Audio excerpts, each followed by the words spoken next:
Hello all of you. Today's topic is design of levers. We are starting a next topic, new topic, design of levers.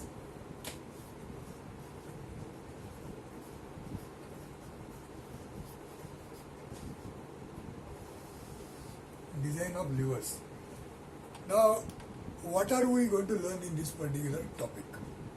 Now remember one good thing, that the way this syllabus is designed, whatever different components we are going to learn, design of different components, what we are going to learn, they are arranged in such a way that gradually we are understanding different types of designs. We are not learning different types of components design. We are learning different types of designs, in the sense different types of loads that are acting on the component, what to do in different situations. What I am saying is, suppose we learn today lever. Earlier we had learned quarter joint, knuckle joint, now levers, and maybe some more things we will go on designing. And at the end, let us say we are designing, let's say 10 different things. Now that doesn't mean that we have learned to design only 10 things. Something which is out of 10, we don't know. No, it is not like that. When we are designing these 10 things, we will come to know what are the different varieties that are available in the designs. What are the different types of load combinations that are available in different designs. So each thing is going to teach us something which can be applicable to anything out of this 10. So suppose you come across some other component which is not in this list of 10 and you want to design, what you have to do is, you have to think over that component is similar to which of the 10 components in terms of the loads that are acting on it. So once you could identify this and one of this, then whatever you have done here, that can be applied to this new component. So what we are learning is, again, different types of components in terms of different types of loads what are acting. Now in the case of quarter and knuckle joint, what we learned, this is a assembly which has got parts, and these parts were subjected to maybe axial load like a tensile load or compressive load or bearing load or shearing load, etc. Only the quarter was the one which was having a bending load. You must have also wondered why we have not done. I am talking about knuckle joint, which was done last time. In the case of knuckle joint, why we have not performed the bending action for the pin. What we have done for the quarter, we have checked the quarter for the bending. Now that is not done for the pin of the knuckle joint. In the books you will find it is done. We have not done it. Now what we have done is correct. It is not bending. The pin is not going to bend, therefore it is not supposed to be checked for bending action, which many books are showing. The reason is, the pin in the case of knuckle joint, which is a cylindrical pin, it doesn't have clearance to the extent what the quarter joint pin has got. In the case of quarter joint, there is substantial clearance, and that clearance is giving the quarter a chance to bend. Therefore we are doing the checking of the quarter pin for the bending. But in the case of knuckle pin, because there is no clearance, the bending will not occur. Therefore we have not tested the quarter pin for bending. Keep that in mind. What are we going to learn in the chapter of levers?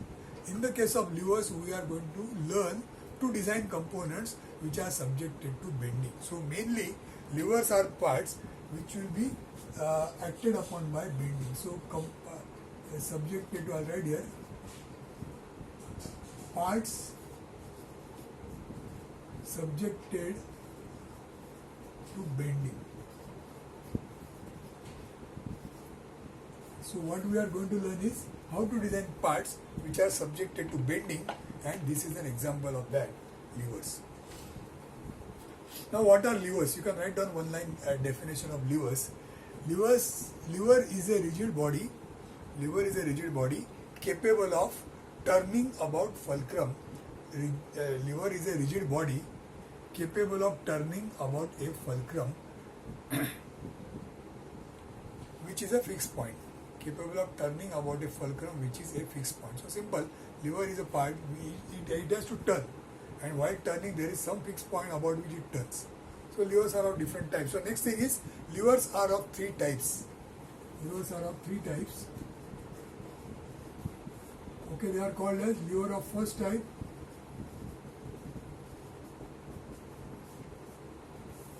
Lever of first type. That the classification itself is like this. Lever of first type. There is no special name. It is called a lever of first type. Now, what is a lever? Basically, just let us see that. Maybe in this case itself, that suppose I draw a lever of first type itself, then it looks something like this. Here you are applying a load. So I'll say this is a load. This is effort, and this is fulcrum. Load and effort and fulcrum. Load is shown by W, effort is shown by P, which we are applying by hand, and fulcrum is shown by letter F. So for any lever, if you see any lever, for any lever you will find somewhere there is effort applied, somewhere there is load that is overcome, and somewhere there is a fixed point, that is the fulcrum. So in all the levers, these three things will be there. Okay. Out of that, in the case of lever of first type, fulcrum is between the two. Out of these three, one is between the other two. So when the fulcrum is between the other two, it is called as lever of first type. It is a lever of first type. So one simple example is, as you know, in the case of a, let's say, scissor. So the object which is cut is here. You are cutting the object. This is the fulcrum point. So this is the, say, F. Load is here, and what you are doing by hand, that is effort. Effort is here, fulcrum is here, load is here. So this example. There could be many more. Now the lever of second type.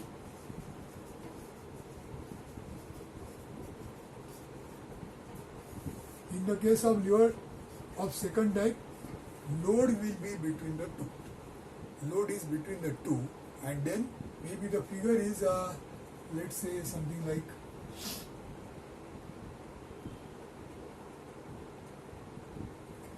you can say that in the case of second type of lever, the fulcrum is here. Suppose I want to lift some load.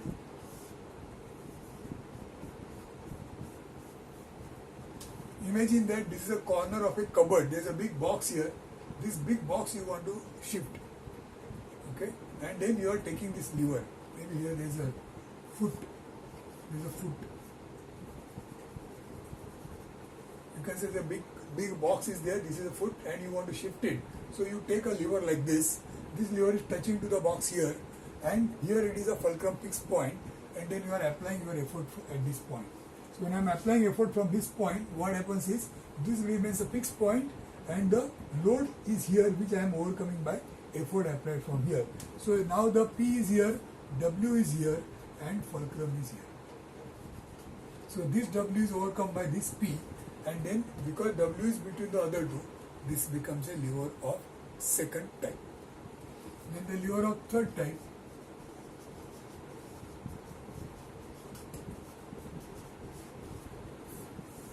Lever of third type, the remaining P will be between the other two. When the effort is between the other two, then it becomes a lever of third type. So say for example, one good example is, suppose this is the object.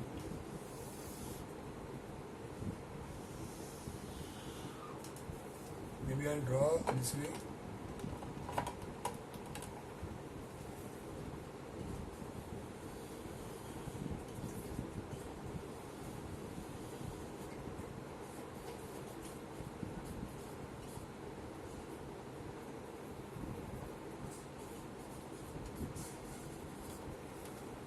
So suppose you think of this, there is one fork which is used in smithy or tong. So that is used for handling the hot coal. This very hot coal, you want to lift it. What we do, this is the shape of the tong. We hold it like this. And why by holding like this, you are holding the object, and then maybe you are handling it the way you want. So in this case, the effort is applied here by hand. This is the fulcrum point, and the load is here. Load in this case is here. So now we see an example where the effort is between the other two. Okay, the fork that is used in case of smithy, or maybe there can be many other examples. I want all of you to add one more example in each case. So just write down in your notes think over and get one more example of each case of these three types. Now, how do we remember these three types and in which type which is in between? So the very thing is only this much you have to know. Then suppose I ask you what is called as a lever of second type. Then you should say that a lever in which load is between the other two parameters, effort and fulcrum, then it is a lever of second type.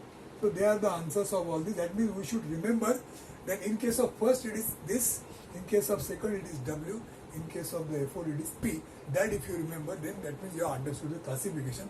Probably you must have done this earlier sometimes, maybe long back, maybe during your school days, somewhere you must have come across different types of levers, which is this. Okay, so I'll give you some simple example of remembering this. Lever of first type, first, F stands for first.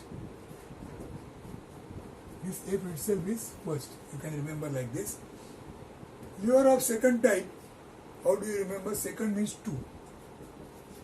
So this is 2. Lever of second type, so when W is between the other two, it is a lever of second type. And then for the lever of third type, of course the one which is none of the two, there is a third, that is lever of third type. So you can remember the three different types of levers like this. And now with this we will move to the next part.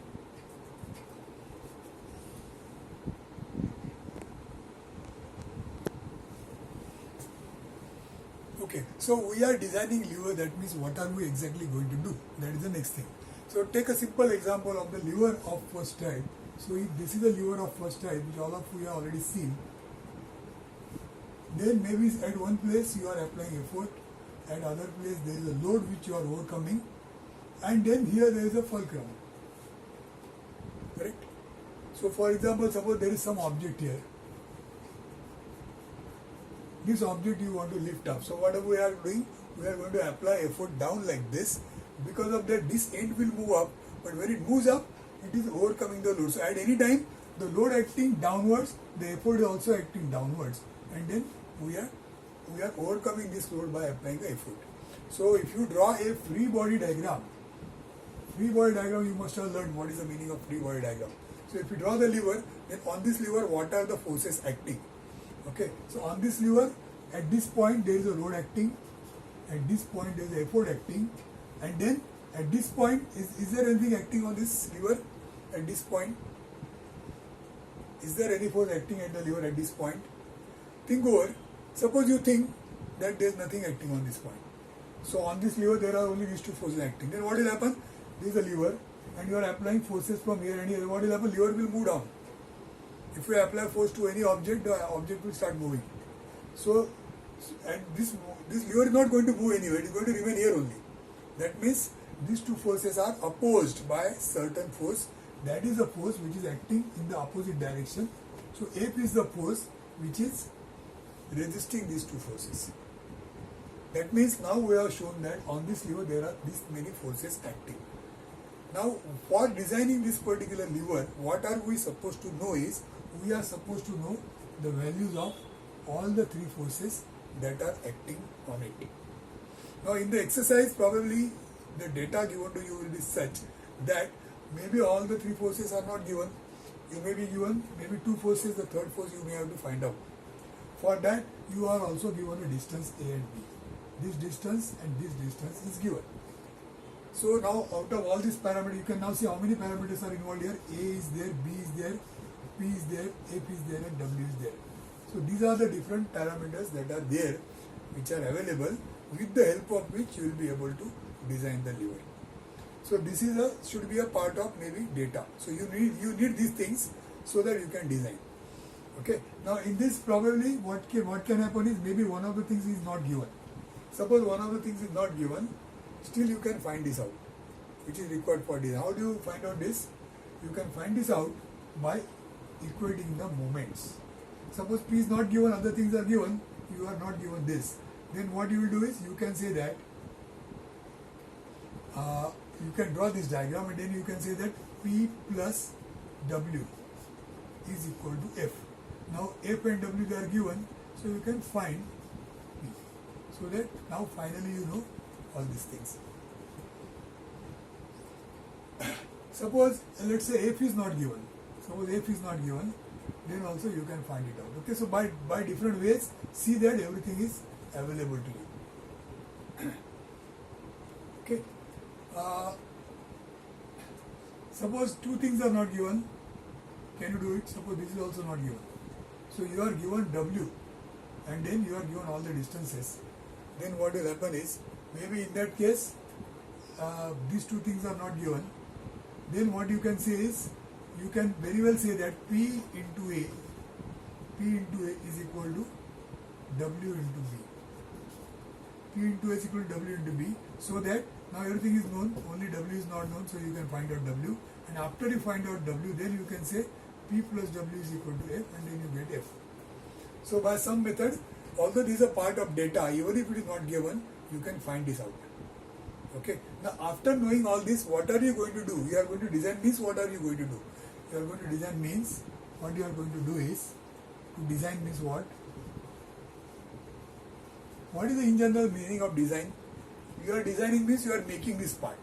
If you are in a position to make that parts, a particular part, with a material that is chosen, with the dimensions that are available, then that means you can make that part with that material, with that dimension, the part is physically ready for use. That means the part is designed. So when that happens, you can say the part is designed. Now this lever, when you will say it is designed, you will say that this lever is designed when you will know what is the material here and then what are the dimensions of this lever. Now out of that, material is again part, say I'll write here FT design. So a tensile design stress is also given to you.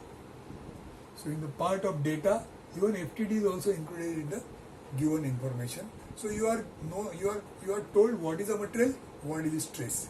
So even this part also is taken care of. So you know the material. Now the next thing remaining is what is the dimension of the lever. So out of the dimension, the length A and B is also given. So the length of the lever is given. By the way, how this lever looks like? The lever is going to look something like this.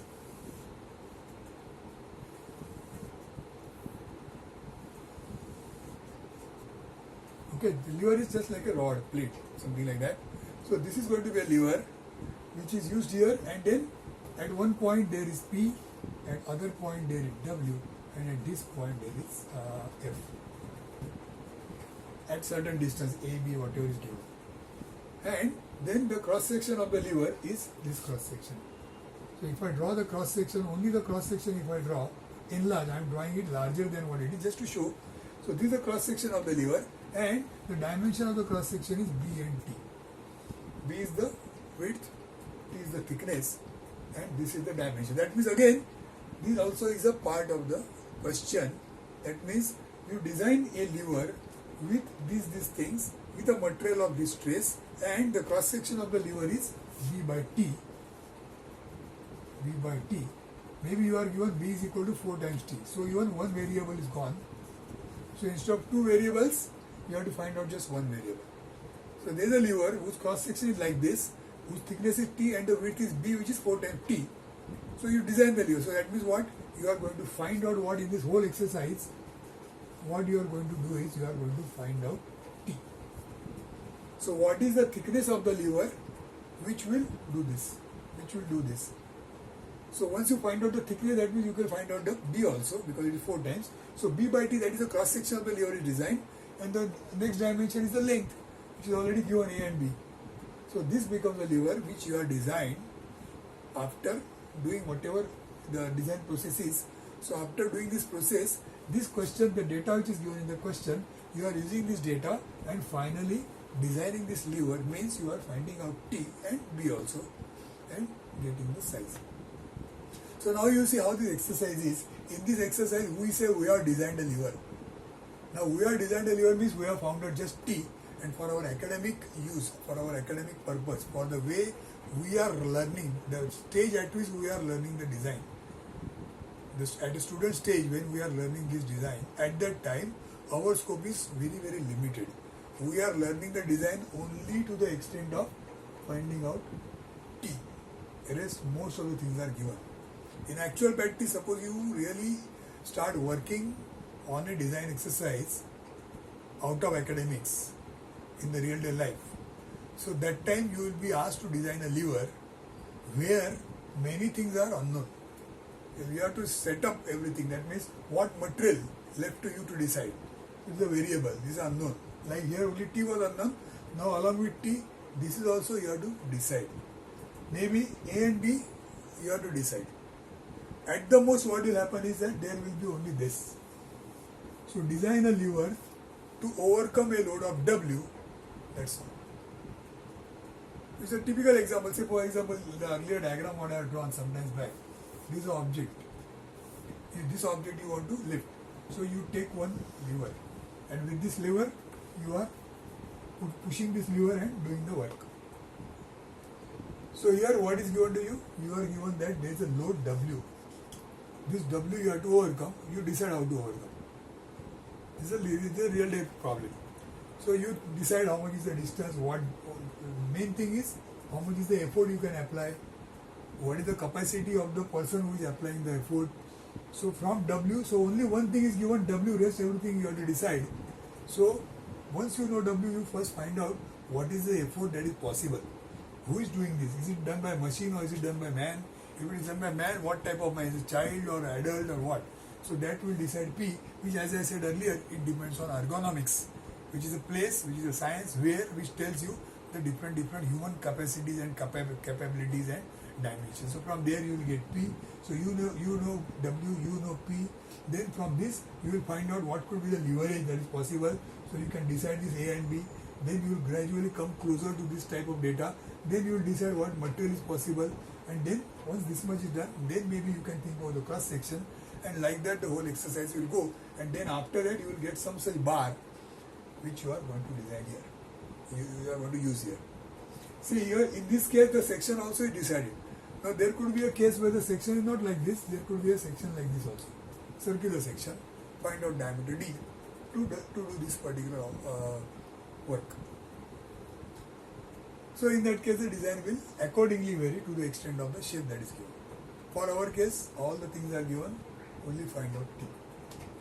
Okay, so this is the just brief idea of what the lever design is all about. And while doing this, while designing and finding out T, whatever process we are going to apply, whatever design equation we are going to apply will be the one which is taking into consideration bending action. So this case is a case where the part is subjected to bending. Unlike the earlier cases, in the case of let's say quarter joint, knuckle joint, what we learned, what we saw was a part which was, there were different parts. Some of them were subjected to tensile load, compressive load, shear load, etc. Now such things are not, I am not saying exactly they are not there, but then the major focus, the major design is going to be based on the bending action that is going to act on this lever. Accordingly we are going to move further. So now let us see how this is done.